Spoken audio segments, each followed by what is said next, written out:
اے میرے پیارے غلاموں تم سارے کے سارے اکٹھا ہونے کے بعد میری بارگاہ میں کیوں آئے ہو؟ تو آپ کے مرید عرض کرتے ہیں یا سیدی آپ تو جانتے ہیں ہم سارے کے سارے اور یہاں تک کہ آپ کا باورچی بھی ایک ہی بات کے دعوے دار ہیں، ہم سارے کے سارے ایک ہی بات کو لے کر کے جھگڑ رہے ہیں، ہم سارے کے سارے ایک دوسرے کو جھوٹا ٹھہرا رہے ہیں، ہم نے سب نے آپ کی دعوت کی تھی اور سارے کے سارے اسی بات کو بول رہے ہیں کہ رات پیر و مرشد ہمارے مکان پر تھے، رات غوث اعظم نے ہمارے ساتھ میں کھانا تعاون فرمایا ہے، یہاں تک کہ آپ کا باورچی کہتا ہے رات غوث اعظم کہیں نہیں گئے تھے، آپ ارشاد فرمائیں آپ اپنے باورچی کے ساتھ تھے یا اپنے کس مرید کے ساتھ میں تھے؟ ہم سب میں سے کون سچا ہے اور کون جھوٹا ہے؟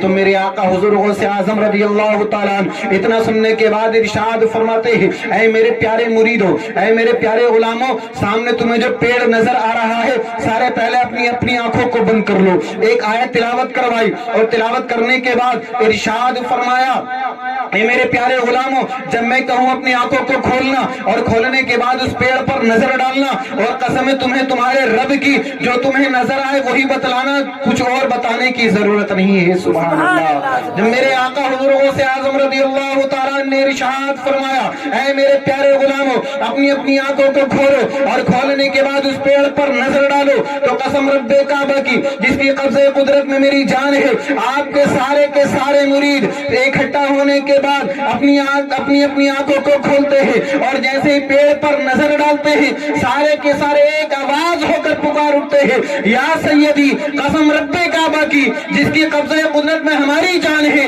ہمیں پیڑ کے ہر پتے پر آپ ہی کا چہرہ نظر آ رہا ہے۔ سبحان اللہ۔ پیڑ کے ہر پتے پر ہمیں آپ ہی کا چہرہ نظر آ رہا ہے۔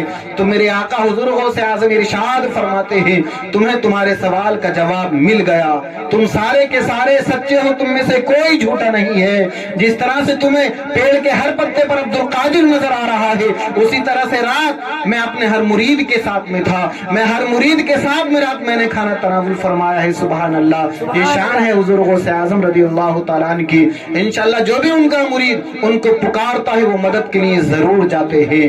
یہ شان ہے حضور غوث اعظم رضی اللہ تعالیٰ عنہ کی۔ برادران ملت اسلامیہ روایت میں آتا ہے جب آپ اس دنیا میں تشریف لائے چھوٹے سے بچے ہیں ابھی آپ اپنی والدہ کی گود میں لیٹے ہیں، لیٹنے کے بعد اپنی والدہ کی چہرے کو دیکھ کر مسکرا رہے ہیں اور مسکرانے کے بعد فرما رہے ہیں اے میری پیاری امی جان میرا ایک احسان ہے آپ پر۔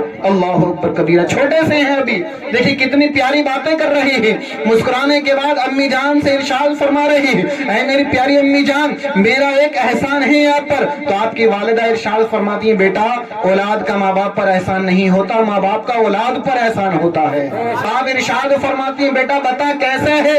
تو آپ ارشاد فرماتے ہیں اے میری پیارے امی جان ایک وقت ایسا تھا میں آپ کے شکم مبارک میں تھا، یعنی میں آپ کے پیٹ میں تھا اور آپ کا ایک وقت سیب کھانے کو دل چاہا، آپ کا من چاہا کہ سیب توڑ کر کے کھا لوں، سیب کے پیڑ کے آپ قریب گئیں، آپ نے سوچا کہ اس کو توڑ کر کے کھا لوں، فوراً آپ کے پیٹ میں درد اٹھ گیا تھا۔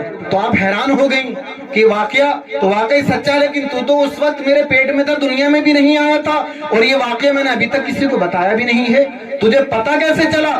تو آپ عرض کرتے ہیں امی جان اور آگے سنو۔ آپ فرماتے ہیں کہ پیاری امی جان آپ نے پھر جیسے ہی آپ کے پیٹ میں درد ہوا آپ نے سیب توڑنے کے ارادے کو کینسل کر دیا۔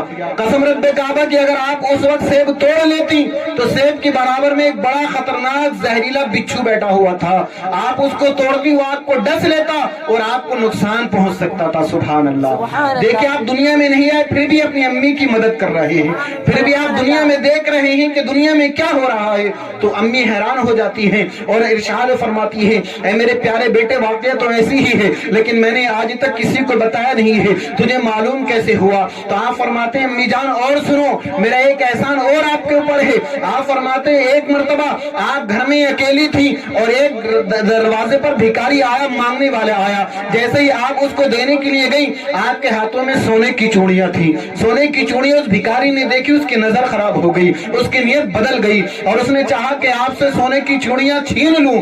آپ حیران ہو گئی، اے میرے پیارے بیٹے ہاں واقعہ تو ایسے ہی تھا، لیکن تو اس وقت دنیا میں بھی نہیں آیا تھا، آخر تجھے پتا کیسے چلا؟ تو آپ فرماتے ہیں پیاری امی جان آگے سنو، جیسے ہی وہ آپ کی طرف بڑا بدنیت کے ارادے سے آپ کی چوڑیاں چھیننے کے لیے جیسے ہی آپ کی طرف آیا، اس وقت گھر میں سے ایک شیر نکل کر آیا اور اس بھکاری کو چیر پھڑ کر کے کھا گیا تھا۔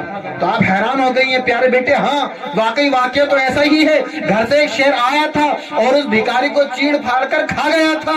تو حضور غوث اعظم رضی اللہ تعالیٰ نے ارشاد فرماتے ہیں اے میری پیاری امی جان غور سے سنو، قسم رب کعبہ کی وہ شیر کوئی اور نہیں تیرا بیٹا عبد القادر تھا۔ سبحان اللہ، وہ کوئی اور نہیں تھا، تیرا بیٹا عبد القادر تھا۔ دیکھیں ابھی دنیا میں نہیں آئے، شیر کا بھیش بدل کر اللہ تبارک و تعالیٰ کی عطا سے امی کی مدد کرنے کے لیے آ گئے۔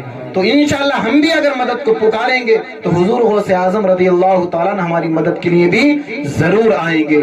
تو یہ ہمارے خوش نصیبی ہے کہ حضور غوث اعظم رضی اللہ تعالیٰ کی محبت ہمارے دلوں میں ہے، اور یہ محبت جب تک ہم دنیا میں رہیں گے دنیا میں بھی کامیاب ہو آئے گی، ہمارے مرنے کے بعد قبر میں بھی ہمارے کام آئے گی، اور قبر سے اٹھنے کے بعد حشر میں بھی ہمارے کام آئے گی۔ تو ہم جب تک جئیں حضور غوث اعظم رضی اللہ تعالیٰ کی محبت میں جئیں۔